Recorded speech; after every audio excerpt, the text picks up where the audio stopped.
What's up, my Dama nerds, my Dama heads, my Dama fans, Dama otakus, if you will. We're excited to jump into episode 51. But before that, we're the hosts. My name is MJ, always accompanied by my brother in Dama nerd arms, Rod. What is up, Rod? Yo, what up, nerds? I'm hanging out over here anchored on the boat in Pender Island.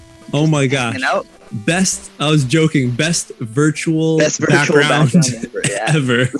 This guy on a boat, living the life right now. The beard's coming through, is looking good. It is coming in, man. It's crazy, actually.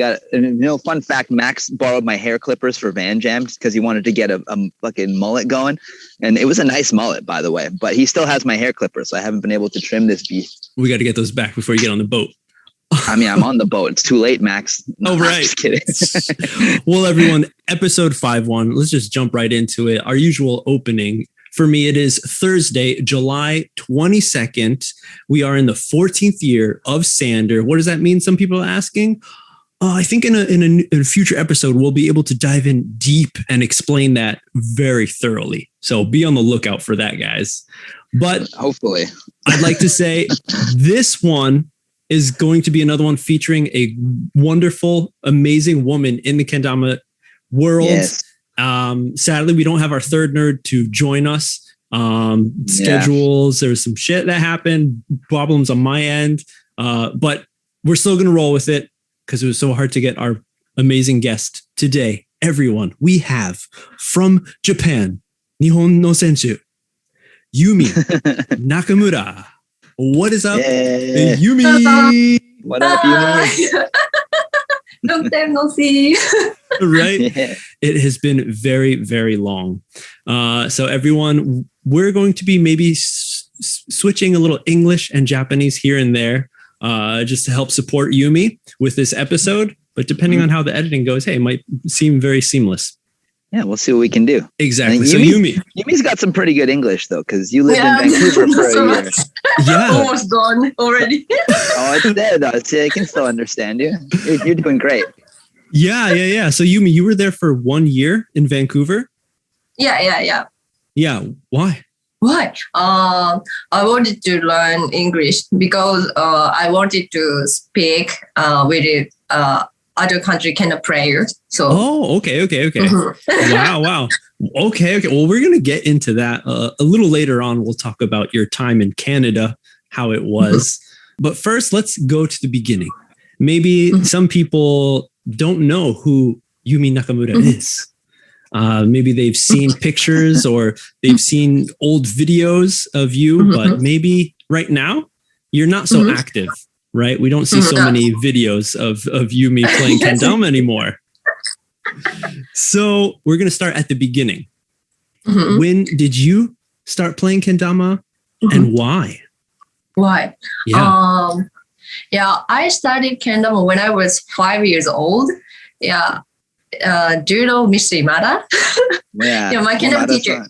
Yeah, he's my kendama teacher. So he came to my kindergarten to teach kendama.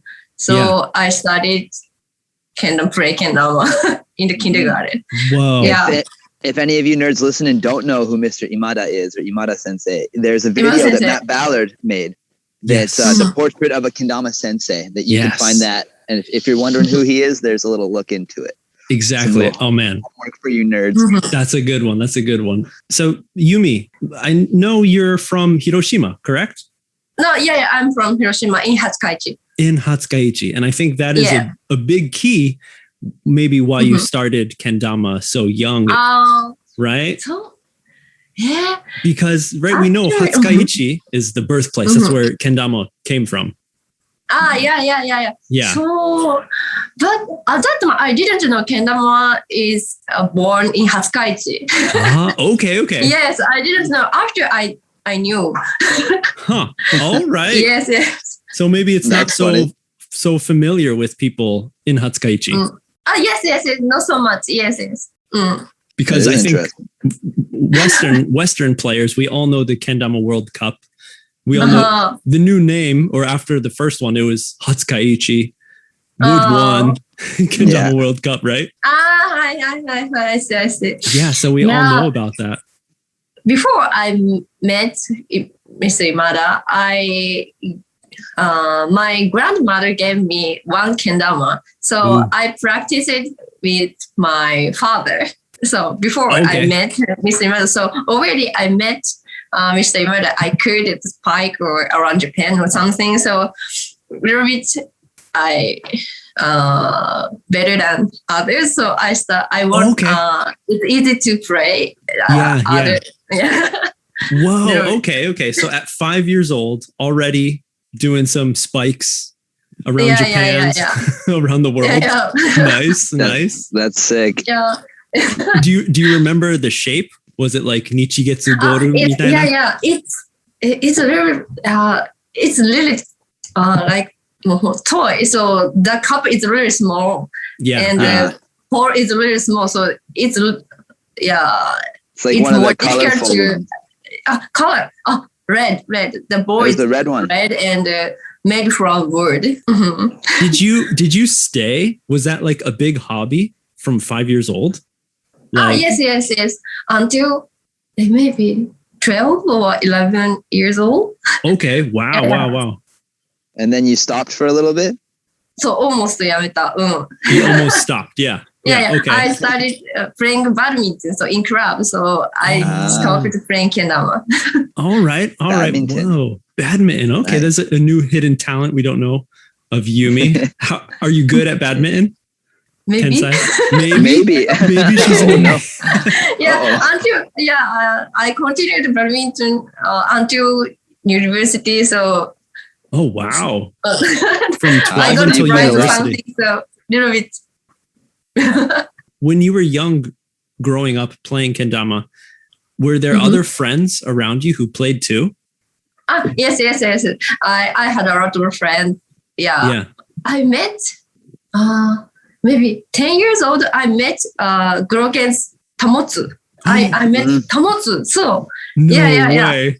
Tamotsu was 20 or something. He was studying in college. So Okay. Yeah, Hiroshima College. So I'm yes. Dama. He made Dama Ken. Kendo club team. Yeah. Oh, a kendama team in your school. University. No, Tamotsu. Okay, his school. Dama Ken. Yeah, his school. Yes. And you met him when you were 10 years old. Yes. He's my friend. So were you playing every day? Yes, at that time every day. Yeah. Yeah. Was it like you know like the Itami dojo? Was it Ayufunki? Was it like that? No, totally different. Totally different. Really. I think Itami is really strict, but we are not so much. Okay. Very freestyle, and we can play a lot of tricks.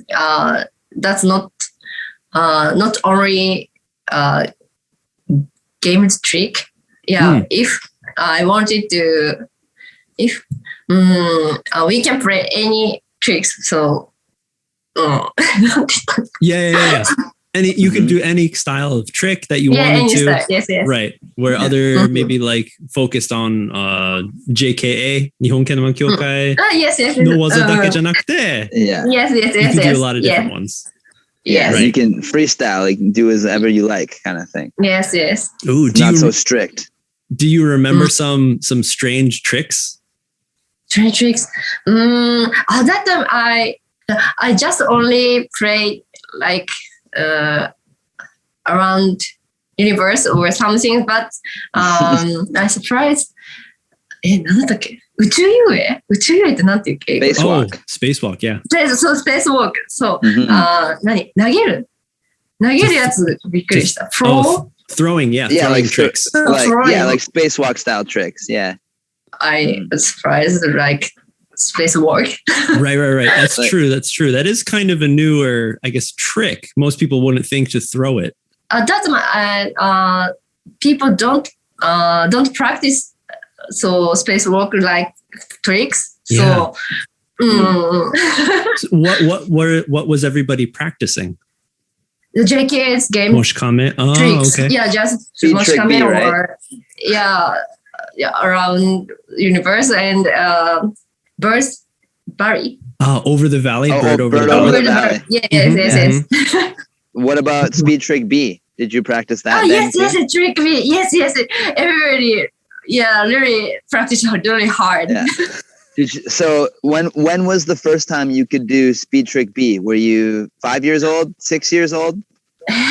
6 years old. Yeah. You were 6 years old. Yeah. Yes. I got a 5 down. Yeah. Yeah. I got a 5 down. I was 6 years old, so I need Hold on. Trick B. Yeah. You got your 5th dan when you were 6 years old? Yes. Oh my god! I never knew that. That is crazy. I didn't know you could do that. I didn't think that was allowed. That's crazy. Yeah. But to think about to think about though, you started like really playing when you met Imada-san, 5 years old. Within 1 year, you became a member of the JKA, the Kendama Kyokai, and then you got 5th dan. That's crazy. Maybe. At that time, my teacher said, really youngest might be 5th dan. If people said that you were the youngest person to get 5th dan. No, not. Now it's different. No, record is maybe 5 years old, but at that time maybe I was youngest. Oh man! Oh my gosh! I bet crazy. I just know of the hardship that Matt Sweets had to go through to get his 5th dan. He's probably crying right now. Yeah. Sorry, Sweets. Yumi, did you get it your first try? Yes, first try. Yeah. Whoa. I can hear the Sweets rage just ringing in my ear. And did you get it like no problem, or was it like giddy like you just passed? No. Not giddy. Not giddy. So pretty much no problem. There was no problem. Yeah. Wow. Yeah, I remember that I need to make 2 turns. Lighthouse. Lighthouse. Yeah, I need rust. I need to learn lighthouse, but maybe I made one time. Oh, okay. 一発? First, on your first try, pretty much. Try, You got those 2 turns. Oh man. Yeah. And which kendama did you use? Mugen? その時 Mugen あったかな? Was there? Yeah, no, Mugen. There was no Mugens at that time. Maybe. No. JK's kendama だけど. Ozora? Like an old one, like Shin Sakura? Maybe Ozora. No, there is not Ozora. Yeah, but that's new. I forgot. I don't know that name. What? What else was there? Like the Fuji? Yeah. Maybe Fuji. Yes, Fuji. Yeah. Fuji. Yes.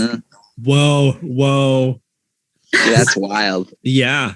And to think like to get the Todai Lighthouse first try on those, man. Yeah, I've played those. I don't know if I could do that now. First try. Right? Man. And did you have many kendamas? Like we think nowadays, kendama player has so many kendamas. Like look at all my kendamas. There's too many. When you were, did you only have one kendama when you were young? No. Maybe 3 or 4. Yeah, to attend kendama game. So kendama. All the time. We have a kendama check. So we need to my kendama very new. So all the time I have a 4 kendama.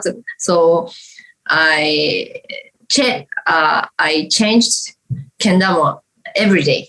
So you can rotate them. Need to keep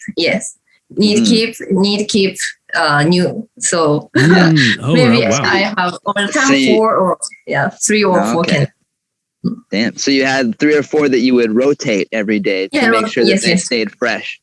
That's a good strategy. I feel like that's what I used to do too when I only had about 4 or 5 kendamas. I think it was the same thing.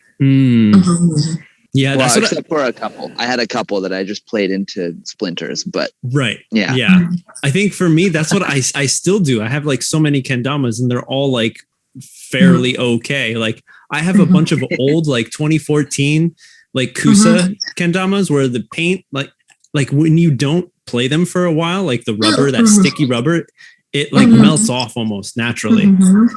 Like you take it back out of the box. I'm like, whoa, like I could just take my nail and just peel away the glue. Yeah. The rubber that was on it. And it's like, it's gone. That's crazy. Cause I've seen some that sit in boxes and they get dusty and they get like stickier.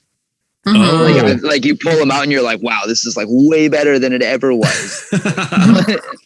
That's happened to me several times. Yeah. But I also think like at that time, the types of paint, they varied a lot more than maybe now, or even now. I hear some people complain about like some this kind of sticky or rubber paint is good. And then some other people are like, when I got it, it was sucked and it turned like slippery so quickly. So I don't know. Everybody has their preferences and stuff. And like, there's also like quality control within a factory, right? Like if they make 5,000 kendamas, then maybe like, I don't know, 500 of them or something are going to be a little bit different. Maybe the paint's not good. Maybe the ball's a little bit eggy. Maybe, something like that. You would hope that they check that first, but you never know. So to go to the checks, Yumi, you said, right? With the JKA, we know they're very strict. They have many rules.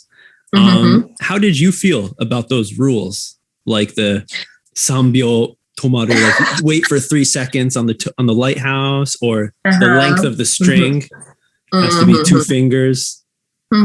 What did you think about that? Yeah, when I was child, that's really, I didn't know other rules, so I thought that's common. At that time, I thought that's common, but now I think really strict, but at that time I didn't feel so much. Right. Yeah. There was no other style of play or no different tricks outside of JKA tricks. Yeah. Wow. Like I think now, especially in America or other countries, people see others playing kendama and they think, oh, that's like a kid's toy. That's not cool. That's dumb. Did you have any of that when you were growing up playing kendama? Like, say in middle school, chugakusei no toki, when you were playing kendama, did people make fun of you? Yeah, not so much, but people didn't say such a thing, but I felt a little bit hazukashi, shy. Shy, embarrassed. Yeah. And so I wanted to hide him. Hide? Yeah, I wanted to hide a playing kendama. Yeah. Really?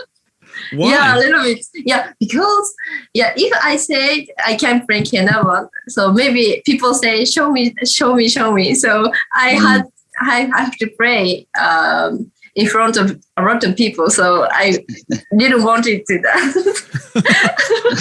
Wow. Okay. So that's why you were kind of shy or embarrassed to tell people that you played. You didn't want to have to play in front of them. I keep secrets until in college. Yeah. Actually, people, my friends already know. So junior high school, the high school friends already know, but I didn't say so much from me. Yes. Yeah. It was one of those talent, like the hidden talents, like only your close friends or your family, like, oh, by the way, Yumi's crazy good at kendama, but she doesn't talk about it. Oh. She only got her 5th dan at 6 years old. That is a huge thing to brag about. Oh man, that's actually wild. Yeah. So do you have your dan certificate like hanging on your wall? Yeah. I have a that's my house. Yeah. My parents always, maybe they are looking. Yeah. Man, and then how fast? Let's go to that. How fast did you go from like EQ to Ichidan to the first dan? Was it like, because you have to wait, right? Don't you have to wait like a month or something before you can take another test? Yeah. そうこれってちょっと待って言っていいか分からんけどYeah, so I didn't know I have to wait until I receive next down. So yeah, maybe at that time that's not so strict. So maybe Mr. Imada just let you do didn't say so much. So maybe I didn't wait so much. Yeah. Maybe we actually we have to wait 2 months or 3 months. Yeah. For example, 4 down to 5 down. But maybe I didn't wait. I don't remember about that. So yeah, maybe Yumi, getting wild. Yeah. So maybe they made the rules a little bit more strict because of you, Yumi. Maybe because they were like, wow, well, we can't have every 6-year-old can't be 5th on. We have to slow it down. So when you were playing kendama, was that a goal to get to your next dan? Did you want to play just to have fun or play to get to your next dan, just level up? Maybe fun, just fun. So after I wanted to get it done. Yeah, first I need first fun. First is fun. Yeah. If I didn't have friends with play kendama, I didn't keep so much. So those friends are important. Yes. My friends got done, so after I wanted to be like my friends, so I want to get a more higher down. Oh, okay. But still, it's all about fun. We all know that, right?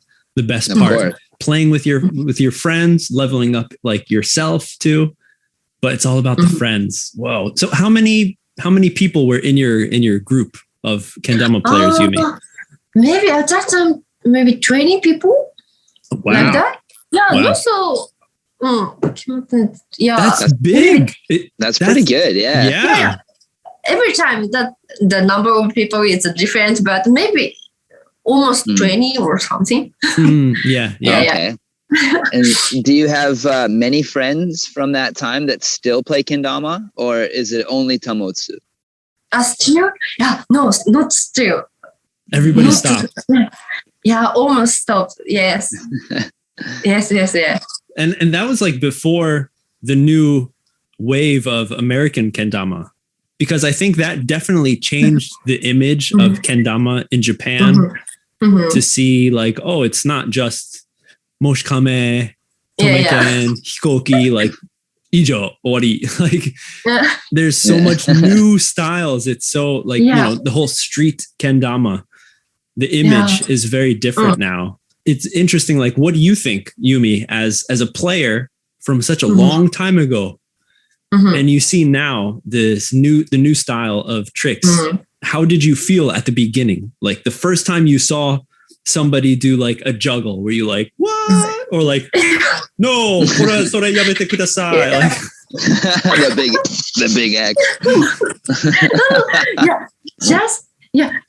I just surprised. I was surprised. Yeah, I thought really.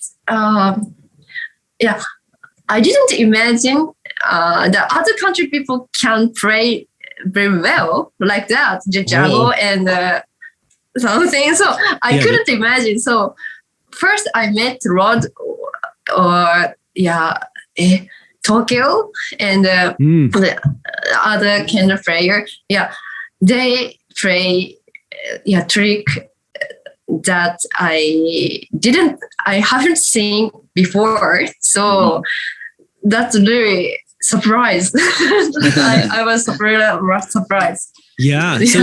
So before that, did you see any of that play like through YouTube or on the internet? Did you search and find kendama players?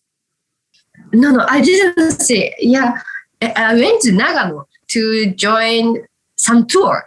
I forgot that's the tour name, but Thomas made tour. So I went to maybe Kanto. Was it for the Mugen Musou? I was gonna ask. Yeah. Yes. Mm-hmm. Maybe. Yeah. Okay. Yeah. Maybe Rod was there. I was not on the Mugen Musou tour. No. Yeah. Really? I really wanted to be, but I wasn't there. Right. So yeah. Maybe Tokyo and then it was Tokyo and Jake and Philip. Yeah, and TJ, I think. And no TJ. Yes. It was no TJ. Dave was there though. Yeah. Turner. Dave and Turner. Right. Yes. Jake. I just remember the T-shirt that they made. Yeah. With the dinosaur or whatever. Yeah. And everyone had a drawing on it. Yeah. Yeah. That was in Nasukogen. Yes. Nasukogen. And I think that's when we first met Yumi. Also, because I went on that. Yeah. I went on that same tour. So first, right, it started in Tokyo on that Cat Street in Harajuku next to 430. Yeah. There was that kendama night. Zuma Donkey performed. A lot of camera crew were interviewing the Kendama USA team and Kroms. And then after that, maybe that weekend, we all went to Nasukogen, a few people. Yes. Because you had to pay a ticket. It was a pricey little gem ticket right there. I think it was like $200 to go. One way? What do you mean one way? It was like two days. That's okay. 2 days, one night. Yeah. Yes. But like for the train, like it was one way, $200. So you had to pay $400. No, the train. I think. Well, you guys went on a bus, right? Yeah, maybe bus. Yes, we went by bus. Yeah, from Shinjuku to Nasukogen. I had work that Saturday. So in the morning I was working, and then I took a train over, and I got there at night when everyone was having a barbecue. Yeah, and like the fireworks, and that's when Zawa was going around with his deer helmet and firing fireworks. And he had a pico. Yeah, the hammer, the pico hammer. The hammer. Yeah. And then that night there was the Gloken style, now Kendama World Cup style tournament to get the special Mugen Musou that Iwata-san made. That was the full black Ken and Tama. That was crazy because it tied the two finalists who got to the top score tied. It was Shima and Matt Sweets. Oh. You guys remember this? You guys or Yumi? Oboiteru? I remind you. Yeah. Yeah. I remember it so well because that was the first time I really got to know everybody and met everybody. And it was just amazing. And it was funny because Iwata-san was like, Doshio, he's like, what should I do? I only made one, but there's two people who got top points. Yeah. Oh, tell me he took the scissors out. Just cut that string. Well, it was like, he did it. What should we do? And what he did was he's like, okay, I'm going to make another one. Oh, even better. So the one right there he had with him, he gave to Matt Sweets so he could fly back to the US with it. And he told Shima, he's like, I'll make another one for you. Just give me some time. That was crazy. That was crazy. Yeah, that tour is really fun. Yeah. That was so nuts. And then, oh my gosh, but come on, Yumi. Sono yoru, that night, everyone stayed up until like 3, 4, 3時4時朝で. Yes. Everyone's playing kendama. Yes. I was so tired. I went upstairs. It was like you go, first floor is just nothing, and upstairs, second floor was like sleeping area. Yeah. And I went upstairs. I'm like, I'm so tired. And it was so hard to go to sleep. Because everyone's downstairs fucking click, clack, click, clack, click, clack. Yeah, it's like trying to sleep at World Cup. Oh, yeah, you can't. Or any kendama event, actually. But this one, down the hallway. Yeah. It wasn't as crazy. Sake wa amari nomenakatta sono toki. There wasn't so much beer and stuff. There was a little bit, but not like Kendama World Cup. Yeah, just playing kendama. Yeah. So that was my first like big event. And so you too, Yumi. That was me too. You met everybody, all the foreigners, the foreign players from outside of Japan. Yes. So you were excited. You were to see other people playing kendama, new style, different way. Did you learn any tricks like from Tokyo, maybe turntable or something? Yeah, I tried to practice the pizza bounce. Pizza. The pizza toss. Yeah. So I learned from Tokyo, but I couldn't. That's hard. That's really hard, right? Especially you think about like Tokyo and Philip. They're so tall. Their arm is really long, so they're not going to hit their face. Like the ones that are us shorter people, like that Tama is going to come hit you right in the face if you don't time it right. You just gotta hit it a little harder. That's all. Right out of there. It's all about that spin, the wrist twist. Oh man, Yumi? Did you play with the Krom Triple XL Dama? They brought the really, really big monster kendama. Yeah. Maybe, but maybe the biggest one is I couldn't. You couldn't hold it. Too heavy. You couldn't pick it. Yeah. It's too heavy, so I couldn't. I couldn't hold. Even just pulling up. Like I remember holding the tama on those guys. You need two hands. I don't know. I was amazed when I think like Philip does one hand. I do one hand on it. Yeah, you just gotta grab that thing. Just send it. The muscles in my finger, my palms start hurting because you're gripping like. You only get so long every day. You got to train for that shit. And then the next day we went to like some. Where was it? どこだったっけ, Yumi? It was like some mountain. 山の中で行ったよね. We went to some mountain. Yeah. Maybe I didn't go to mountain. Maybe I need to go to university. Maybe I back to Kansai. Yeah, but so I remember that, Yumi, because I was taking pictures. I think I have some video too of that trip, and everyone was trying Akimoto's like 10 cup. Oh yeah. Yeah. And I remember like most of us couldn't do it. Almost everyone couldn't do it. Maybe you got it, Yumi. Yes. No, I couldn't. Yeah. I know. I hate to go on the tangent, but how many is that Akimoto at now? He's been going ham. He's at like 55 or something, isn't he? Yeah, maybe so. Yeah. I don't remember. But like, god damn, that's crazy. Because 10 takes me fucking an hour. Yeah, unless you get lucky. Unless you get lucky. Yeah. But I think he's using those the Ozoras that are for old people, so it has the huge big cups. Oh, the fat. I mean, I think that's so. Fine. That's fine. You got 50 of those. I don't give a shit. That's easy. You can have that. Right? Crazy. Yumi, have you ever tried more than 10, like Akimoto style? Yeah. Maybe 10 or 12, but I couldn't. Yeah. You never did it? Not even once? Make. Yeah, maybe 1 or 2 times I could make, but not so much. I didn't try so many times. Yeah. I understand. Yeah, I'm kind of the same way. Sometimes I get lucky though. After that stop on the tour, then what happened? So at that time I couldn't talk with other players. So I started to think I wanted to start learn English. So I decided to go to Canada to study English. It was a little big for me. It was a big influence on you. Yes. Yeah, I think that tour and like the video and all of the stuff that came out of it, I think was a big influence on many kendama players. Yeah. Yes. Even for me, I remember watching it, and I just wanted to be there so bad. It looked like so much fun. I was watching and just going, yeah, it's so sick.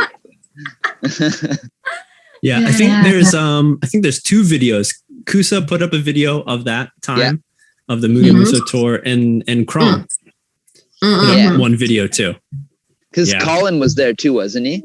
Oh yes, he was. Yeah, and so I think he made the Kusa edit. He was. I remember. I was thinking that we missed him as well. Oh, yes, totally. And I remember that was when was it? I remember being so surprised at the camera he was using because I was like, yo, that's like a movie. That's like a movie style camera. When for some of the tricks they filmed, I remember I woke up early with the guys. We left the lodge and like just walked down the street from the cottage and like found some nice fields where like Jake did a trick and it was just such like a surreal feeling to be, again, I think like everybody, when you first see the players that you see on YouTube or on SNS, and then you see them in real life, like doing the tricks and stuff. And it's just like amazing. It is. It's a completely different thing to see it in person. Yeah. And that was around, I think that was the winter, right? Maybe 2013, winter. kind of close, maybe like November-ish, December. And then the next year, the first World Cup. Yes. So yeah.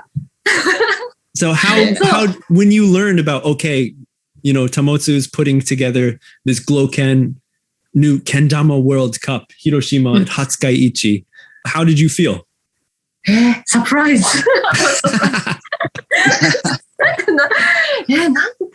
I mean, it should have been so cool because it's your hometown. Yeah, really cool. Yeah, yes. The sanctuary, the stadium is sanctuary. So, I did seijinshiki. Oh, you did? Okay. Seijinshiki. So in Japan, everyone, there's a time when you become an official adult. So when you become 20, there's a big celebration that happens every January that all the kids who are going to turn 20 that year, they gather. All the girls wear a nice kimono. You spend so much money, like jumangurai. And then guys are set in their suits. And it's just like kind of like, like, I don't know, hurrah, we're otono ni narimashita. We're adults now. Like that. So spend $1,000 on a kimono and have a party. That's pretty sick. And it's a rental kimono that you spend $1,000 for. $1,000 for a rental kimono? Jesus, what is it made out of? That's crazy. And then okay, so Yumi, you said that ceremony that you had for that was the same venue, same place, for the World Cup. Yes. Whoa. So did you go with your friends that you played with? No, right? At that time I lived in Osaka, so I didn't have a kendama player in Hiroshima so much. So I went to just one. But I had an old friend in Hiroshima, so I met again in Hiroshima at that time. Yeah. Oh, okay. Nice. And is your family still in Hiroshima? Like your mother, father? Yeah. Okay. Yeah, in Hatsukaiichi. Oh man, that's good because I was just thinking like for so many people, we had to travel a really long time, really far to go to the World Cup. So I'm sure like for you, you're like, oh, that's my hometown. Like, of course, mochiron. It's not even a question. You have to go. That's my hometown. Yes. Yeah. And at that time, were you still playing kendama every day? Yeah, not every day, but from that last tour, I practiced really hard. Yeah, I wanted to make new tricks like a juggle and I practiced really hard. Yeah. Instead of JKA trick. Okay. Wow. So, but in between that time, so when you were maybe from 12 years old, Junisai no Toki, and until your university, were you still going to JKA, like meetups or competition? Sometimes, and not every year. Yeah, some the JKA game is the press is different every year. So if that press is near from Hiroshima, I went to, but that's really far. I didn't go. Okay. Yeah. So at the World Cup in 2014, the first World Cup, Yumi, what did you place? I was finalist and 18. You were 18? School, 18 maybe. Nice. Yeah. 18th in the first ever World Cup. Yes. That's pretty good. Thank you. You did way better than I did. But I think, yeah, that was such a big event, especially, again, first World Cup. Everyone was so excited, chanting everybody's names, while they were on stage. Yeah, at that time, stage is not so big, so the people is really close. So from stage, so I was really nervous. It was a very intimate event. It was very tight knit. It was packed. Everybody was shoulder to shoulder. We're all sitting there, like screaming and yelling, throwing kendamas around. It was crazy. No, still I remember when I was standing on stage praying. Yeah, I was too nervous, so my hand was shaking. So I couldn't make tricks. Yeah. So after I was crying. Oh no! I couldn't do anything, so I was crying. Yeah, I remember. Well, man, yeah, I think it was very, very surprising because when you would go to the JKA competitions, did you place very high? Would you go very far in the competition? Sometimes, yeah, I go to fourth. Okay. Yeah. Maybe when I was 13, I got a first prize in JKA. Yeah. Oh, nice. Yeah. And after I was high school student, maybe almost I went to final stage, but not to get the first one. So you're a strong competitor. When you went to the World Cup, did you practice a lot looking at the tricks? Were you envisioning, like focusing, like, okay, I'm going to do very good? Did you have that feeling? Yeah. I had that feeling. I wanted to enjoy too.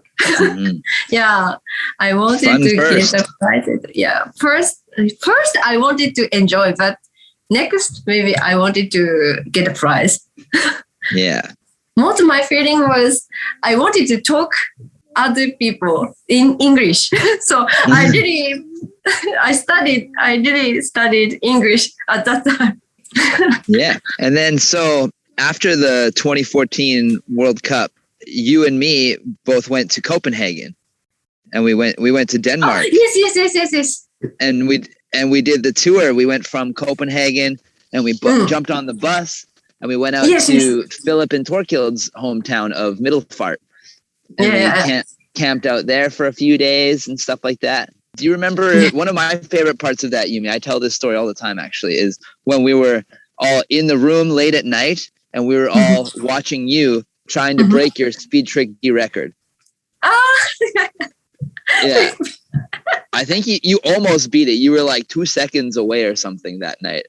So what's the record now for Yumi? What's your record? For speed trick B. Yeah. My record is 18 seconds. 18 seconds. Yeah, 18 seconds. That's so crazy. Oh my God. But no, maybe I can't. Maybe no, I can't. No? Well, I bet you would still beat me. Yeah, but that's Denmark tour. That was a lot of fun. The event there and stuff. Is there any stories or anything that you remember from Denmark that you want to tell or you want to share? That's my first trip in Europe. So first, I really enjoyed in Denmark. So and play kendama. I don't remember about competition so much. No, actually. Well, but I really enjoyed hang out a lot of friends and.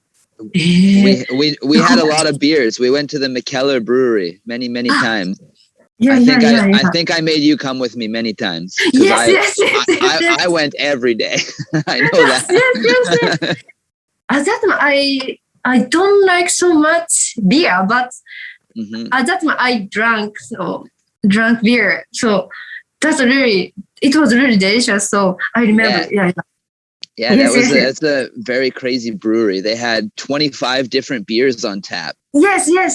So and they had 2 locations, and both locations had different beers. They both had 25, so there was almost 50 beers. It was fucking wild. It's crazy. I had to go every day.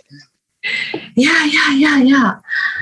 I liked lager beer. So it was first time I tried lager beer. So I liked it. Yes. Yeah, it's good stuff. So, Yumi, you were saying that you don't remember the competition very much. Yeah. Well, Yes. I was gonna say I watched the video that Krom made. That's the recap from that competition. So maybe you should do some nerd homework, and with all of you nerds who are listening, and watch that as well. The EKO 2014 Krom Kendama, I think it's called the wrap up. It's on the Krom Kendama YouTube. Anyway, it was made by Emil, the guy that Krom had making their videos for a while. Him and Ballard kind of collabed on it. I remember I was staying in the Krom shop for a night or two, sleeping on the floor while those guys were working on it late at night. It's a really good video, though. It's actually like one of my favorite ones to go back and rewatch. So I think you should go watch it again and check it out, because it'll bring back all the memories. Yes. Oh yeah, I remember. Right? Isn't that the one where you guys did the Kendama Olympics? Yeah, we did do that there. Yeah, that was it. Not at the event though. The video I'm talking about is just at the event mostly. Oh, okay. But we did do the Dama Olympics out at the little in Middlefart, the little village. I guess you could call it the Dama Village. We had that was also the time when I climbed the flagpole to hang Zawa's underwear from the flagpole. Nice. That was fucking awesome. That was the first time I got Zawa. Like, he didn't like get mad or anything. He walked over and he fucking shook my hand. He was just like, wow. Like, he was just impressed. Yeah. Like, I was like, whoo, nice. Like, it was really good. That's when the real like relationship between you two was established. He realized I wasn't just a shithead. I was willing to go for it. But it was funny. I actually had to climb the pole all the way up, because usually there's like a loop, and the loop had come undone. So the only way to get the rope down was you had to go up and grab it.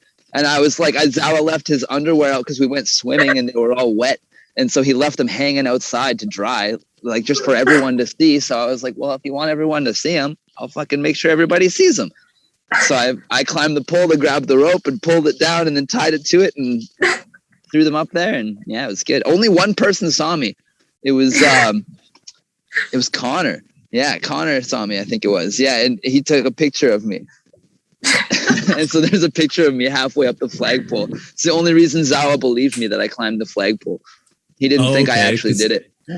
Oh, man. So it's like that was a big year, I think, for a lot of people, maybe a lot of our older players like us. It was 2014, big events. A lot of people actually came out, and the hype. That might have.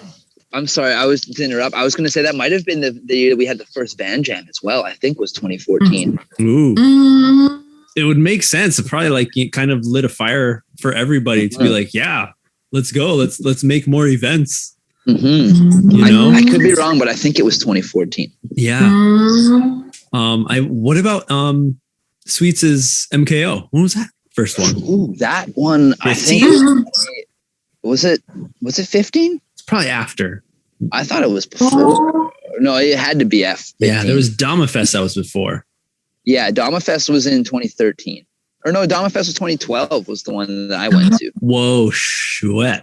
So any case, so, yeah, it was a lot of events happening. 2014, I think a lot of people very excited about kendama and going out to events because you're meeting more people who are outside of your circle of friends. So you're really excited about it. Just a few months after the World Cup, the first Catch and Flow happened. Oh, yeah. Now, I went to Catch and Flow. Yeah, Yumi, you made it to the finals. Yes. Yeah. Torkel almost hit you in the head with his kendama performing his acrobatic tricks.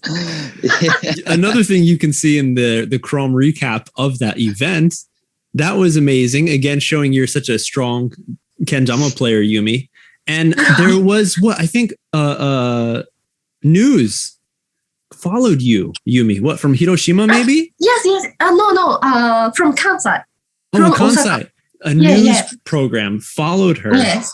Interviewing you before the event. I remember because I saw this. Maybe on YouTube. I think I saw it. It's all in Japanese, everyone. Mm-hmm. And they're asking you like, how do you feel about it? And you were talking about like you have one special trick that you really want to do. I forgot I forgot what it was, like lightning to lighthouse. No. Oh no! It was a spacewalk two turn. Two turns. Swap. Yeah, spike. swap spike. Yes. That's what it was. And you were in the video. You were practicing so much, like with talking with the news program. Yes. And then you got it. You got it on stage. Yes. Hell yeah. Yes. Yes. But of course, while you were on stage for Catch and Flow as well, I think you did Speed Trick B. Yes, a little bit. Yeah, because it's freestyle. Yeah. You can do whatever you want. And of course, Yumi, everybody knew you for how quick your Speed Trick B was. Yeah, you started the Speed Trick B. Everyone's like, going crazy. Absolutely. Yeah. Little bit I did. Yeah, Trick B. Yeah, not all, but yeah. Oh man, that must have been like so amazing. That was the first kind of battle, kendama battle that happened. Mm-hmm. Well, first like head-to-head battle, but there was like 7 to Spike before that. Oh, but like Vegas, which is like still a battle, but like a little different style, right? True. But I'm thinking like within JKA, because I know there's the freestyle competition in JKA, but you're not versing anybody going up against. It's just like a performance. And they make you write down your fucking tricks before you do it, so it's not actually freestyle. Yes. When I heard that, I fucking lost it. I was like, this is so dumb. Come on, it's in the same effect as like a gymnast, like the floor event for gyms, where it's like for gymnasts, like you have a routine. So, but your routine is up to you. So that's what makes it, I guess, freestyle. But then, different ways to define the word. I suppose. In our case, we see it as more of a true freestyle where you don't have to write down anything. You can miss. Goes. Yeah. Every time when I'm playing kendama and I'm doing a line and I'd like, it falls off. I'm just like catch and flow. Just keep on going. It's catch and flow practice. Yeah. It doesn't, as long as you don't stop, as long as you get to a spike at the end. That was a big thing back in the early days too, when like we would do like freestyle things like that. It was always like where do you draw the line as to like, you dropped it but you saved it, kinda, you needed a little bit of you just counted on people to be like to have some integrity about it, and fucking like, well, I didn't mean to do that, so yeah. But there were so many different competitions and events, Yumi, that you went very far on. Let's talk about the Krom Girls Video Competition. Krom competition. Yes. Recent competition. The first girls video competition. Yeah, Krom made. Do you remember my videos? Of course, dude. Oh yes, you won. Yes, I edited by myself, but my friends told me, that's really terrible. I didn't know. Yeah, everybody. Maybe other people use very good camera and good soft. Maybe people use software. A good soft. Yeah, nice, good music, cool music. Yes. So I made a free music and I just use cell phone, iPhone or something. So yeah. So, yes, I remember. But still, recently, of course, we've had Haley on the show, and we recently talked with Kristen. and they were talking about how they were excited, like, wow, finally a all girls, like only girls competition. So that they were very excited and they wanted to make a video and enter. But they're like, once they saw your video, they're like, oh no, like I thought maybe I could win, but then Yumi Nakamura entry, they're like, no, I can't get first anymore. Like it's finished. Yeah, Mr. Akimoto. So Akimoto said to me, maybe you should enjoy Krom Girls Video Competition. So enter, before I didn't think. I didn't want to enter. Enter. But because I haven't edited my videos, so always I practice JK kendama. So my trick is not. I at that time I thought my kendama is not performance. So I thought I couldn't make a video. But Mr. Akimoto helped me practice performance kendama. So that video is Akimoto taught me how to performance to play kendama. So so Akimoto said maybe you can use that video, so maybe you should edit that video. So that is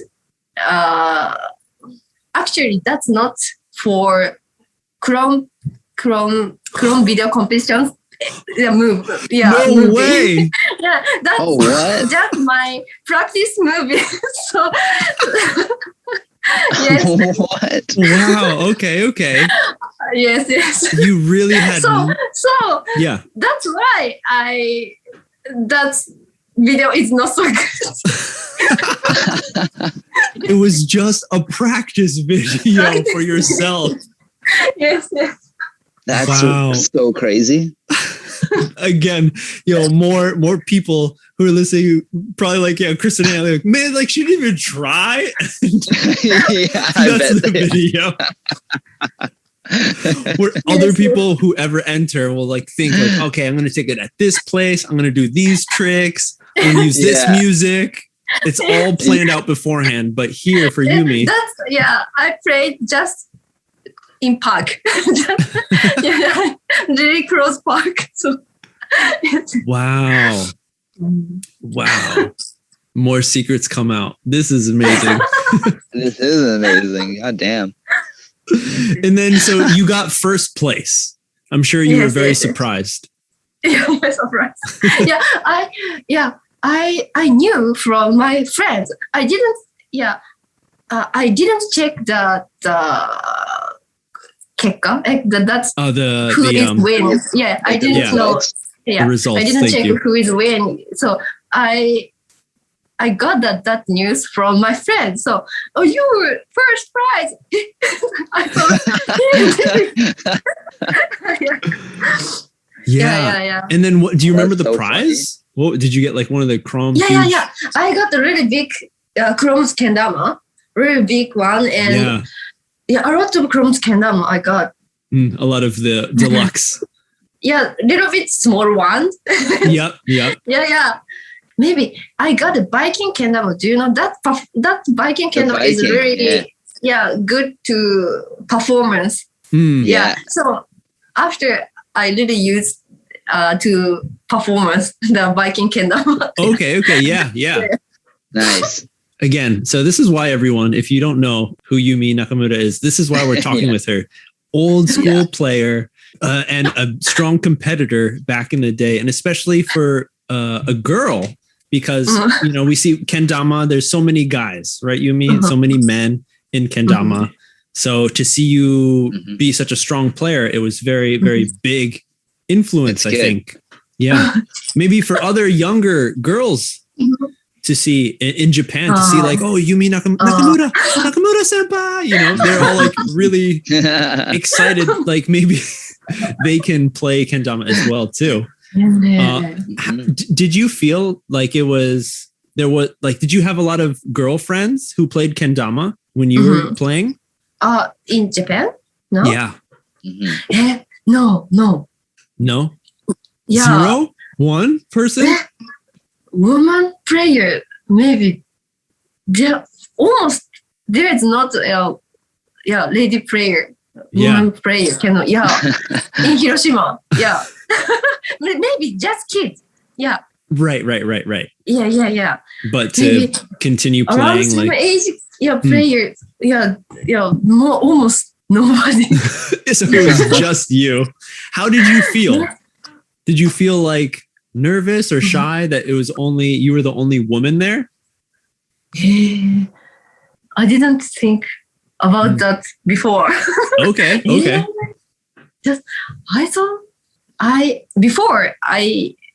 think everybody say maybe woman player is really few. So everybody say you're a good player. なんていうの？日本でもいいよ。日本でもいい？いいよ。なんか日本となんていうの？女の子で上手だよって言われてたけど、なんか自分の中では女性プレイヤーって分けられるのがなんかこう違和感だった最初は。OK。そう。なんか今までなんか JK とかでやったら性別は関係ないよね。そう、年だけだったから、なんか女の子でトピックされるのが、なんかすごい意外だった。確かに考えてみたら女の子でさってやってる子って少ないなって思ったけど、女の子にそこでトピックが行くっていうのは、なんか後からなんかこう言われるようになっただけだから、なんて言うんだろう、女性プレイヤーとしてって言われるよりも、なんかこう、なんていうかな、あんま、こう、ダマガールとか、なんかよくあるじゃん。ケンダマ、女のプレイヤーって言われるけど、その中に入るとかで、なんか普通にケンダマプレイヤー、ケンダマガールって言われるのすごい嫌だった。なるほど。OK。そう。自分はプレイヤーなのに、ケンダマガールって言われるのはすごく嫌だったから、なんか自分はケンダマプレイヤーで、たまたま女だけどってすごい思う。なるほど。OK。So you didn't really feel there's a difference. You always saw it as it doesn't matter, man, woman, you're a kendama player. And then even with JKA, right? They don't have it separated at all. So you saw that it was fine to be just another kendama player. You didn't feel strange that there was a lot of guys more than women. And you almost felt like a little, you didn't like being called like a female kendama player. The Dama Girl. Yeah, you didn't want the Dama Girl kind of image. All right. You just wanted to be a regular kendama player just like everybody else. Exactly. Because I think it's a big topic, especially here in Japan, right, Yumi? It's a pretty strong feeling or image in Japan where it's like women are stay-at-home mothers, like right, that's still a thing where you're just a housewife, and it's difficult for a lot of women to continue with a career, especially like after you have a baby. I know, like my wife, the company she worked for was very, very cool, and they kept her position. But I've heard in Japan a lot of companies will be strict and like, if you're a woman having a career and now you have a baby, you pretty much have to quit. Yes. Yeah. And it's a very, very different feeling, I think, with Western countries like America, Canada, where there's a lot stronger women's rights, you know? Yeah. I wanted to hear, Yumi, how you feel about being a woman, you know, seeing again, like, do you care that it's very strong in Japan where women, you know, take care of the family and men go out to like nomikai every night. Yeah. Like they go to like kabakura places too. And it's like, the bar or the ladies bars. Yeah. It seems like that's such a normal like family image in Japan, like real life. Yes. Yeah. Now I'm working that little bit. I imagine after, I got a baby or after, but I want to keep walking, and I want to keep my hobby. But yeah, actually that's really hard. Still very hard in Japan. Yeah, right. Maybe that depends on company. Yeah, if the company is kind after I got a baby, I can work again in the company. But that's not every company. So that's really hard. My company is really kind, I think. So maybe I can work again after I got a baby. I get a baby. The Japanese woman is really hard to keep to enjoy their hobby still. Still have family. I think. I think so too. Like I've seen there's like so many different like kind of people, women in my previous company that I saw who almost like had there's like almost like rules pretty much in Japan where it's like once you become 30 years old, like you have to get married or else you can't, like there's like this feeling, right? It's like if you can't get married by 30, it's like you're finished. And I think like that's very strong. Yeah. Even with parents. Maybe mothers and fathers will be like, they'll say that to you. Like you haven't found someone to marry. Yeah. Still? Why? What are you doing? What?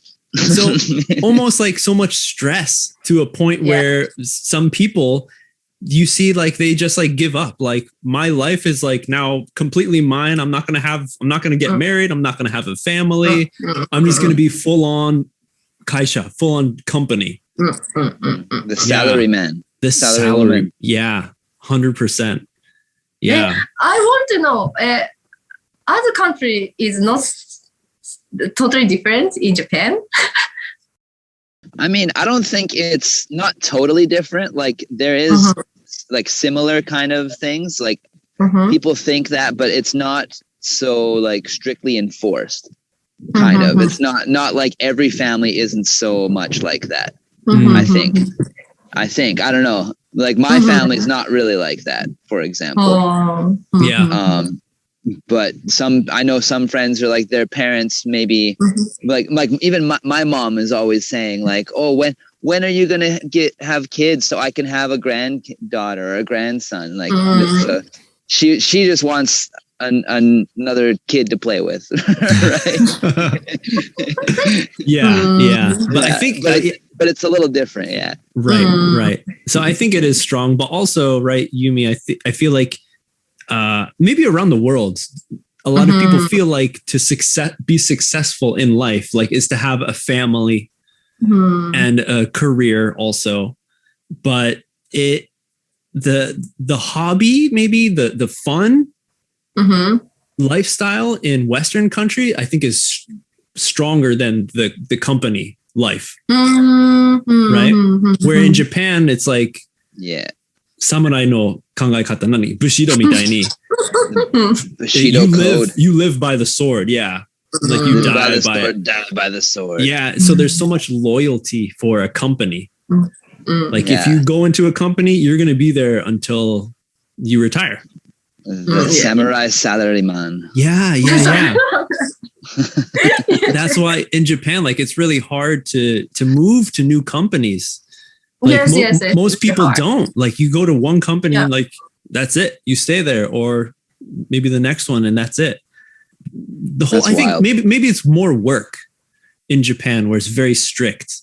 The image of like working for a place and staying there, and if you do leave, then it's like it's your fault. Like you're kind of looked down upon because you're not loyal. You have to be loyal to a fault. Yeah. So it's a really tough thing, but it goes again to the history, the culture of Japan. You know, hierarchy system. Like you're supposed to just follow the Lord, kind of, not like Jesus Christ, but like daimyos, like, you know, that Lord. Okay. Getting off on a tangent. All right. Yeah.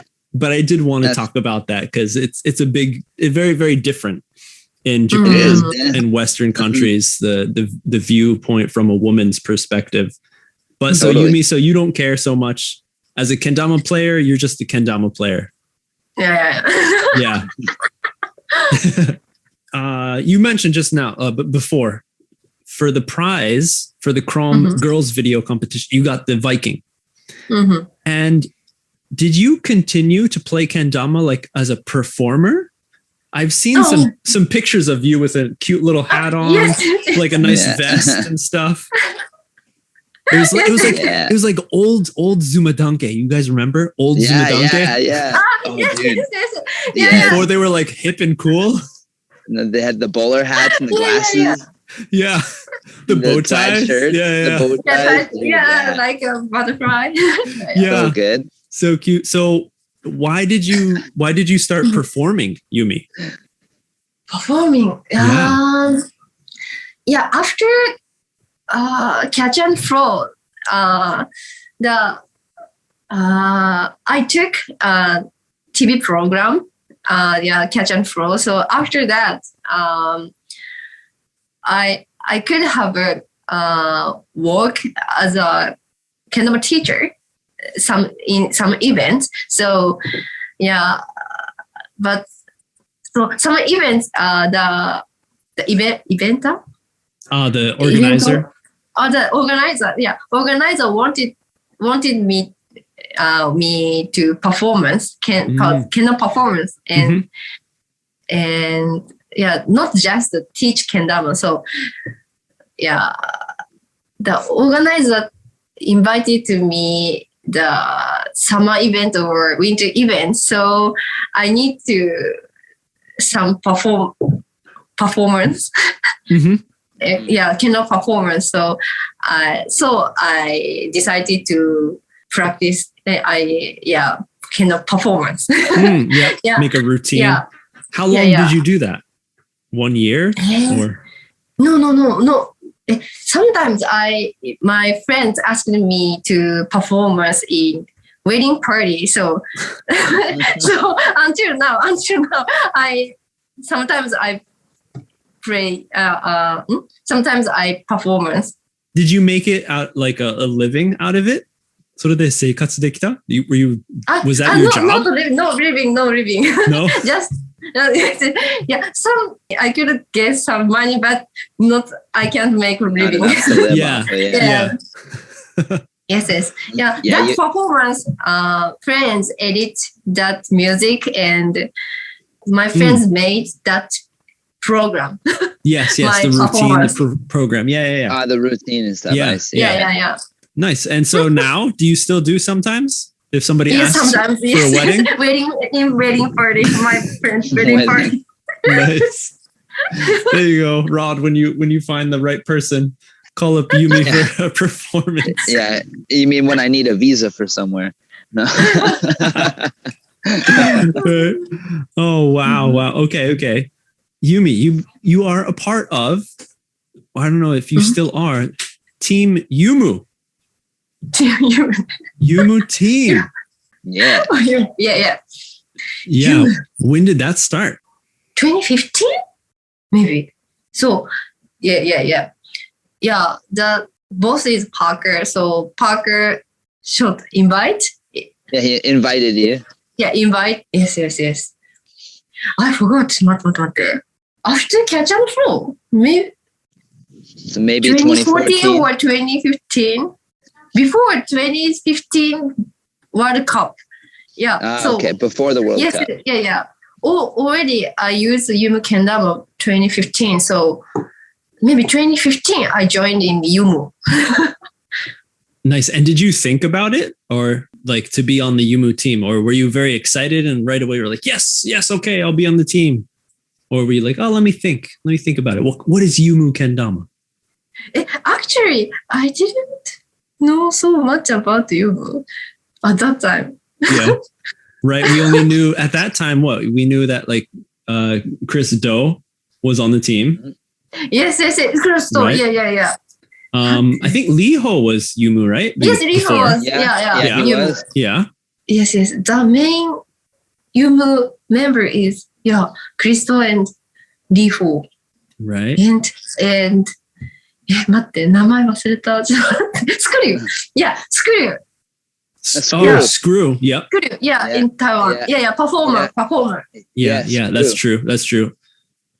Yeah. I was thinking that, but I thought he came later.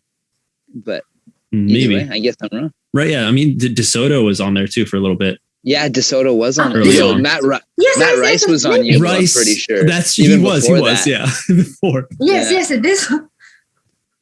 Yes. But at that time, there wasn't many Yumu kendamas in Japan. And from me, I remember learning about Yumu from seeing Miho play. His amazing play. Like, it was so amazing, the stuff he was pulling off back in the day. But another really crazy thing was their tamas with the rubber band around it. Yeah, the Saturn. Yeah, the Saturn. That's what it was called. Yeah. Yes. Yeah, what did you think? What do you think? Hold on. Are you still on the team? それさ、ちょっと待って、これさ、言って、これユム潰れたよ、多分。Nobody contacted with Parker. Yeah. I mean, we haven't seen many new Yumus from them. Yeah, they kind of disappeared. Yeah, disappeared. Yes. So, nobody contact. Yeah. Even JKA. Yeah, they can't contact Parker. So, maybe Yumu is gone. Yeah. They did the same thing as Battle Kendamas, KCN back in the day. Do you remember KCN, Yumi? KCN? The Battle Kendama? KCN? Yeah, Kendama China. Kendama China. Oh, yeah. Yeah, and they had like they were my favorite kendamas when we were starting. They had like the Rasta one, the like kind of the matte kind of paint a little bit, but they had like purple and like yellow and nice and green and all these good colors and stuff. And they had the guy Wesley Wu that was putting out videos all the time. Wesley Wu's videos are legendary. If you guys haven't seen those, you're missing out. Oh, dude, I don't think I've seen any Wesley Wu videos. What, dude? Maybe. Yeah, old Battle Kendama edits, dude. This is old school shit. They're fucking really sick. And anyway, the Battle Kendama did the same thing where they just kind of straight disappeared. I remember I had a bunch in my cart. I was going to order a bunch of kendamas from them. And then I was waiting to hear from someone, or I was just going to wait. I think I got paid the next week or something like that. And I was like, I'll just wait and order it then. And when I went to do it later, the whole site was just gone and they just disappeared. They were gone. So I never got to order those damas. I was so upset about it. I'm still upset about it. Yeah. Yes. But yeah, Yumi, what did you think of the Saturn kendamas? Saturn kendama. Yeah. Actually, I don't like so much Saturn kendama. You didn't like the Saturn. But yeah, I didn't think so. They were kind of a little silly, but not too bad, I suppose. But I think that Yumu did pretty good though with the super stick. Yeah. Yeah, that rubber is really good. Yeah, those ones were really good. Yeah. So all the time we said to boss, Parker, the rubber is really good. So please make more rubber kendama. But he didn't make so much. So many. we can't understand why. He was busy making the rock. Yeah, he's busy making the rock kendama and the magnet kendama and the crazy kendamas. Yeah, the gift one with like the hollow that you could like put stuff inside. Yeah. I kind of really loved that Yumu always did that. They were always making something crazy, doing something new that nobody had ever done before. Yeah. It might not be good, but nobody else has done it and they're trying it. Yeah, I don't know. I kind of like that about it. Yeah. Some other idea is really good. Yeah. For example, Parker made kendama for kids. So the form is the same cup, small cup and big cup and small cup is same, but just the spike long is spike. Oh, the length. This is it's like really short. Yeah. Yes. Like a sumo, right? But a regular size. Yeah. That kendama idea is really I I liked it, but some kendama is I can't understand. Yeah, those were fun. Yeah, so I really hard. Yeah. Yeah, that was good. Yeah, some kendama ideas are really fun. Right. Yes. Yeah, but I think in recent years, they became officially approved by JKA. Yeah. After the Yamagata factory changed their paint and they got a lot stickier, more recent. Then JKA said okay to lots of stuff. So that's pretty big for them. But to them, again, haven't seen much from them. Yeah. And they were probably one of the first ones to really whore out their kendama, for lack of another better term. I remember, what was it? Do you remember? Oh, I know what you're talking about. They had the Cerato so fat that but they had the extra little cut right here on the Sarado. They had like the extra cut right here, so it would hook like axes. Underbirds would hook like nothing. Was it actually a cut, or was it just like, I think it was like the ridge of the cup was just like so sharp it just the ridge, the ridge was really short. Because just like the cups were just like super big, and then the Cerato was super skinny in the middle. Yes. It looks kind of like one of the newer like crazy Krom shapes that they keep coming out with, but even wilder.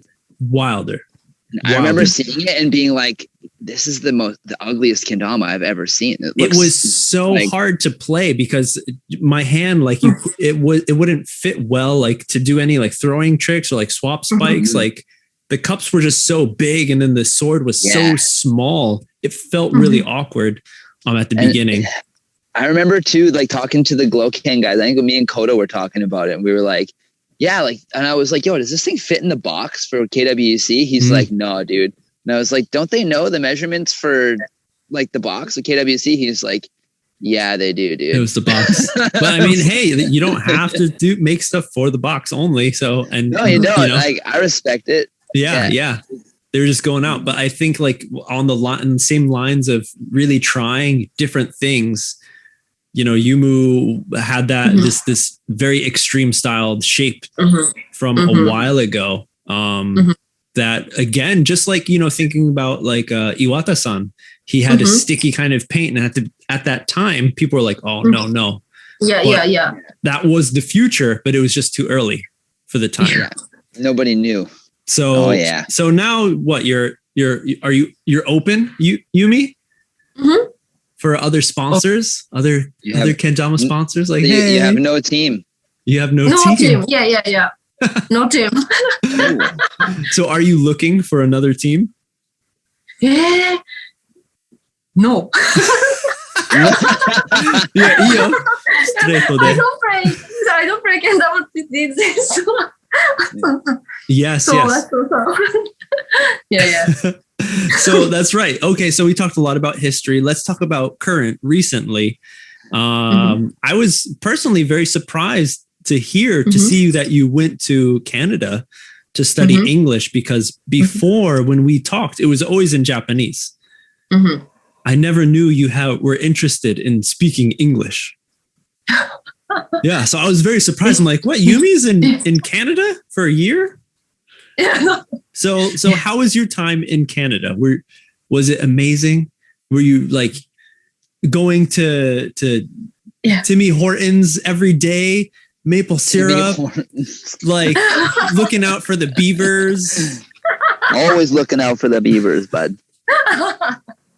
It was very amazing. Yeah, very good. Yeah, I went to school for 6 months, but every morning I enjoy. I was excited to go to school. Yeah. So it was very good, nice, very great. It was very great. Yeah. I could go Ban Jam. Yeah, Ban Jam, and every Thursday, Tuesday. Tuesday, yeah. Tuesday, yeah. Every Tuesday, we have a jam. So in Terra. So I really enjoyed that, and it was my first time to live in share house. So it's really good. All the time. Yeah. We had kind of bad timing, didn't we, Yumi? Because you came to Vancouver about like a month or something before I moved to Japan. Yes. And then we were both gone for a year and then switched back. Yes. So we didn't get to hang out too much. Exchange students. Yeah, exchange students. I miss you. I know, yeah. But you got to, I remember when I was moving, all the Japanese homies, we all got together. There was you and Yuki and Aki and Miki and Ari was living there. And everybody came and helped me move. And we took my canoe out. Do you remember? Yes. Yeah, and I used to have a canoe. We took my canoe out and we went out for a paddle and there was all those seals on the logs and stuff. And that was a fun time. It's very hard. Yeah, I remember. I remind. Yeah, it was very fun. I could see Ashika sea walk. Yeah, seal. Oh, the seal. Yeah, seal. I could see sea walk. Yeah, at that time. Yeah. The seals. Yeah, there was lots of them. It was crazy. There was about 50 of them all just laying up on these logs, just chilling. Yeah. And we paddled right up to the logs. We were like 10 feet away from them, not even. They're just sitting there looking at us as we cruised by them. Nice. Yumi, was that the first time for you to live overseas? Yeah. Right? That was first time. Yes. Yeah. And your first time in Canada? Yeah, first time in Canada. What was something that surprised you about Canada? Like the way that you would live? Like going to like simple things like supermarkets or, shopping. The most surprise was a lot of homeless people. Homeless. Yeah. Okay. And marijuana. And marijuana. Yeah. There's lots of both of those in Vancouver. Yeah. Yeah, I couldn't notice that smell is what, but after my friends told me that is my marijuana. Yeah, really? No, Japan is not Japan is illegal, so yes. I'm really surprised. Yeah, anywhere people smoking. So everywhere. I was surprised. Yeah, and also homeless people. First time I reached station. Yeah, maybe 5 or 6 people. The homeless people live in station. So and I've never seen that people in Japan so much. Okay. Yeah. Very different. I afraid of them first. Yeah. But after I'm not so afraid, but before first time is really surprised. Yeah. So many, yeah. I mean, there are a lot, of course, in Japan too. I know Ueno Koen, like there's people talk about. There's a lot of homeless in over there too. I feel there used to be in Shibuya. There used to be like that one road by like where that park was, where the skate park was, up on the second level, right near the Shibuya station. Oh yes, on the way to 430. Yeah. That's completely gone now, by the way. Yeah, it's all gone. I know, it's crazy. But yeah, along there used to be a road of little like shacks, like all the homeless shacks. That was pretty crazy. Right. And even still, like along a lot of the rivers, what is like the Tamagawa kana? There's a lot of like shacks that you'll see that are just like set up like huts. I've gone for walks in Japan and just came upon little tarp towns, the kind of, and been like, oh shit, towns. Come through this bush. I'm just walking towards the river by myself and just like blue sheet town. And there's this guy sitting there having a barrel fire looking at me, and I'm just like, sumimasen. Just like walk by.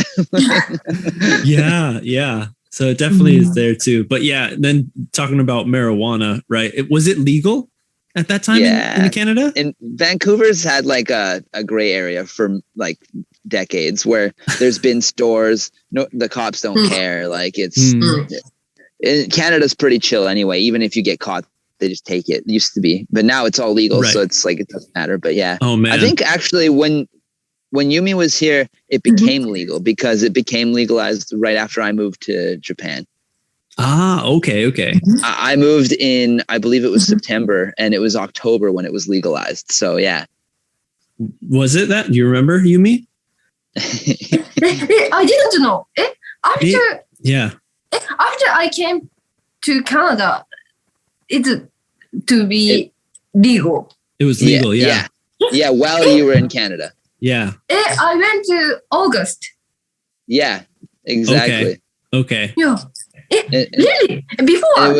It was October. Illegal in Canada. Yeah. I didn't know that.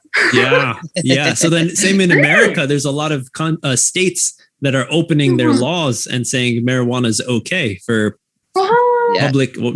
private use. What would you say? Yeah, recreational use. Yeah, just for fun.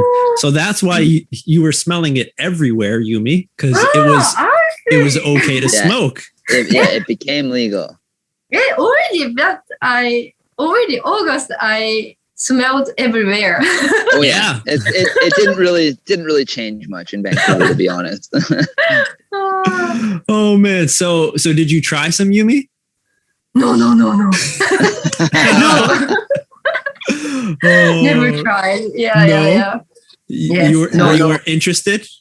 You're like, maybe? Oh no. Yeah. No. No. My friends tried, but I couldn't. Maybe next time, Yumi. Really? Maybe. Next time, right?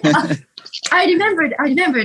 When I go back to Japan, in airport, I checked my bag because the Canada my phone is legal, so the people asking me, "You don't have a marijuana or something?" Yeah, so they wanted to make sure. I was checked in my bag. Yeah. Oh man. Really, and also some kid some tests they did. So okay. Yeah, they smell something. They wipe. Now you know how it is to be Rod through every airport. His Rod gets checked every time. Maybe not now. The dreads are gone. You might have an easier time.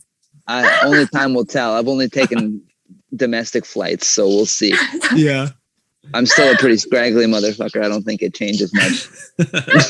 But okay. So that's because lifestyle is very different from Japan and overseas. So I just wanted to hear what you thought. So when you came back to Japan, what was the first thing that you did? I went to Conbini. Yeah. Yes. Yeah, I went to Conbini. I bought all the time. I bought some sweets. Japanese sweets is really cheap and delicious, I think. So always all the time. Yeah, all the time. When I went to Conbini, I was excited to go back to Japan. Right? Yeah. You appreciate it more. You're like, oh, this is the best. So Conbini, look at these sweets. Oh, they're the best. It's true. I know the feeling. I miss the Japan Conbini as well. Right. Yeah. I guess for those of you who don't know, the Conbini is what Japanese people call the convenience store. Mm-hmm. Conbini. Right. FYI. If you're sitting here wondering what the hell are they talking about, Conbini. Yeah, Conbini. Yeah. No. It's short for convenience store. Yeah. Which has everything. It's amazing. Yeah. Truly is. It really is. It's a sight to behold.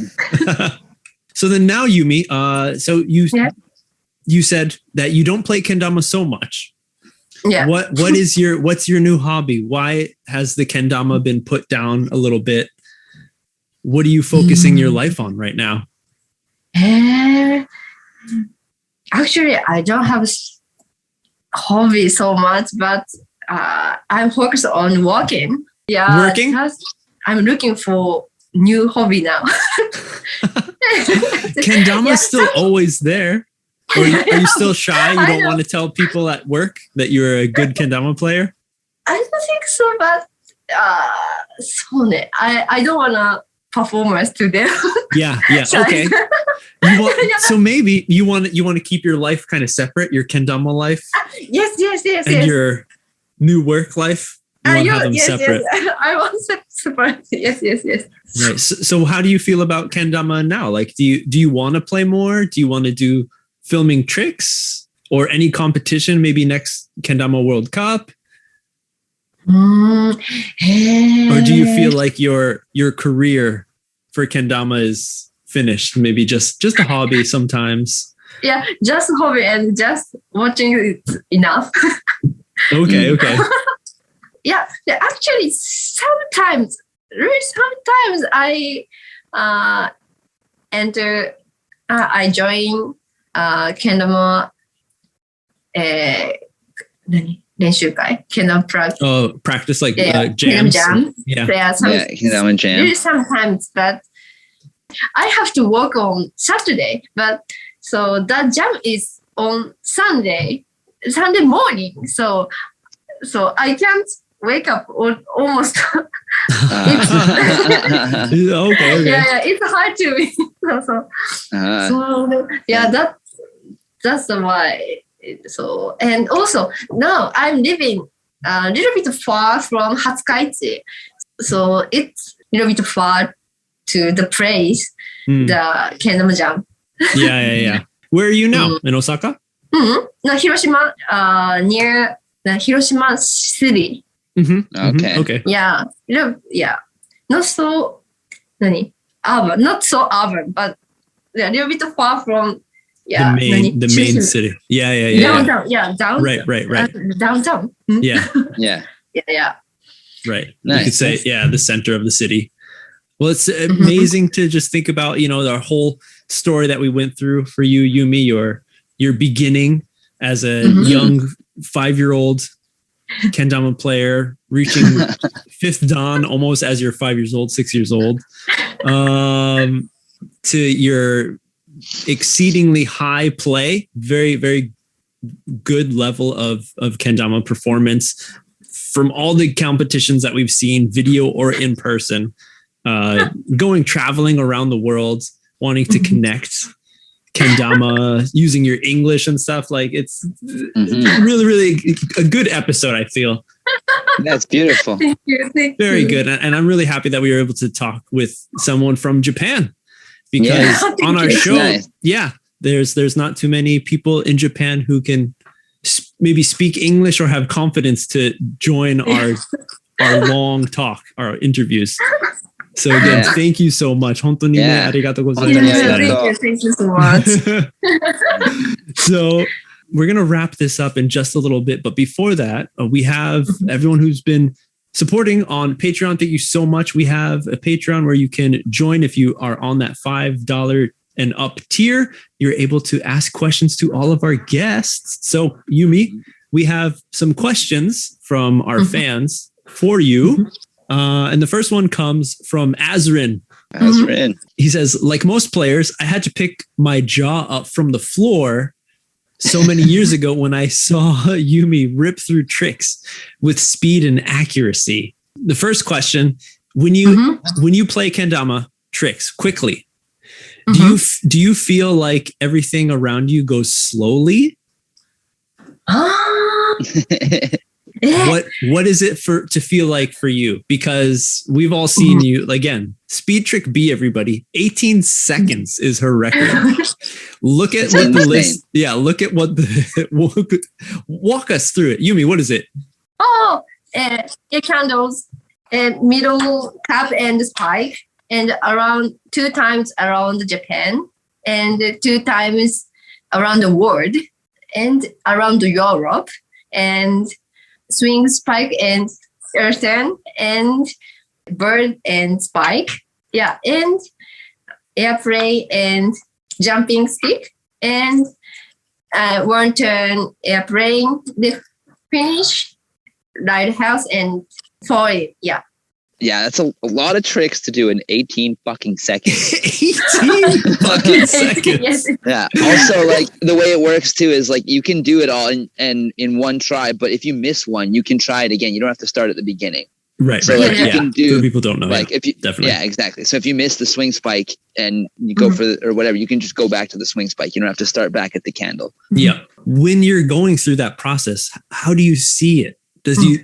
does it feel like it goes slow for you so you can see it better?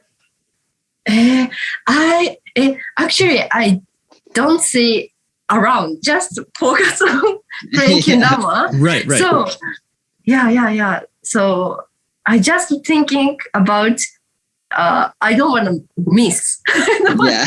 Yeah. I have to make perfect. So I didn't see I don't see around. So I don't feel other thing is slowly. Okay, but how about the movement like of the tama? When you're going for like around the world 2 times. Yeah, it's like that fast. Spike. Spike. It's fucking crazy. Can you close your eyes and do it? Little bit, maybe a little bit. So I feel slowly, and also listen really hard because I need to make around Japan really quickly. So just I hear the sound. Yeah. Mm-hmm. I didn't see the attachment. Yeah. So yes. Just I hear sound. Really? Whoa.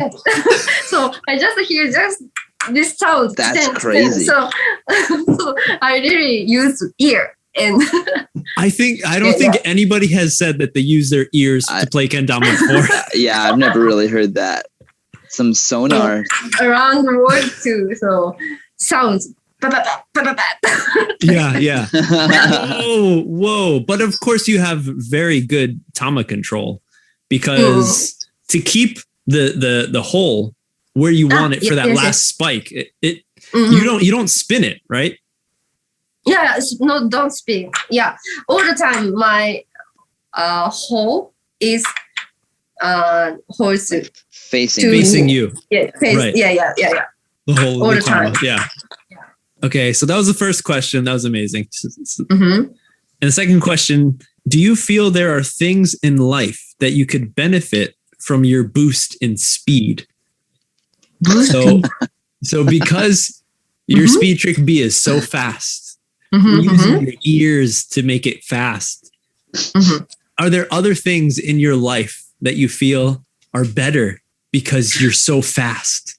Actually, my friends talk to me, my typing is really hard. My friends said to me, also, when I hold something, I can catch. Yes. Yeah. That is definitely, I think many kendama players can relate, can understand. You're better at catching ththings if you kind of fumble and drop something. Okay, and also I can slot. パチンコのスロット。Slot. I can see the 7. I can make 3-7. Oh, you're good at pachinkos and slots. So for the slots, yeah. I don't know how it is. So it's different, I think, in the States. You can't control There's different styles. Yeah, okay, like there's the ones where you just like pull the arm and it just randomly does it. Right. But I think there is ones where you hit the button to stop it and it's just you have yourself. To time Yeah. So Yumi, so you can see when the 7 comes by. Yeah, I can see.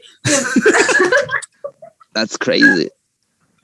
That's amazing. Yeah. Well, there you go. So you can make some money if you're playing the slot. Yeah.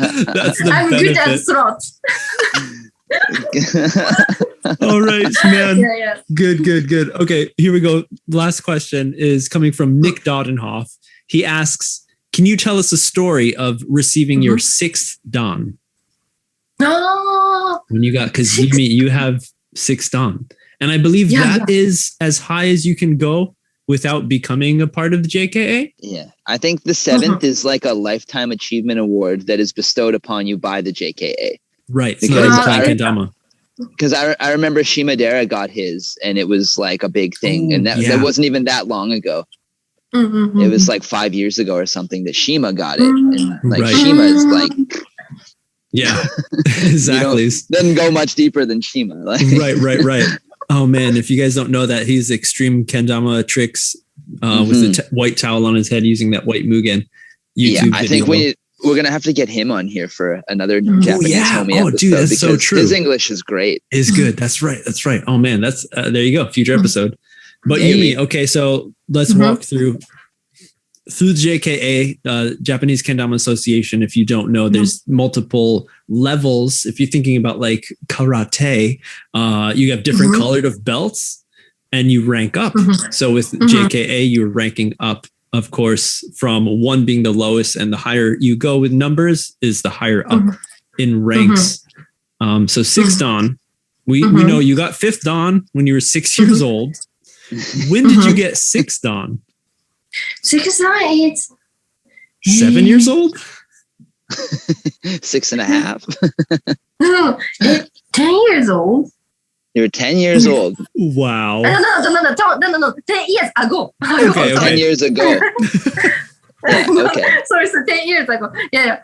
Maybe I got a 20. I got a 20 years old. When you were 20, yeah. Okay. Okay. And why? Why? Yeah. The story is a little bit, 話長くなる. That story is really long. Oh, really? At that time, when I get 6th Dan, the people said to me, I can be your first woman to get a 6th Dan. So, people said to me. But first time, I couldn't make it. Okay. Yeah, second time I passed it. Okay. So, what did you fail on the first time? 吊るし止め剣. The hanging spike. Hanging spike. Yeah. Wow, hanging spike. Yeah. I have to 8 times out of 10. I have to make it. Yeah. In 10. Yeah. So, oh man. Yeah. Dude, those hanging one turns kill me. Those are so hard. Hanging one turn airplane, so hard. Yeah. It's a rough one. Yeah, but okay, sorry, Yumi. Yeah, continue. Yeah, it's okay. Yeah.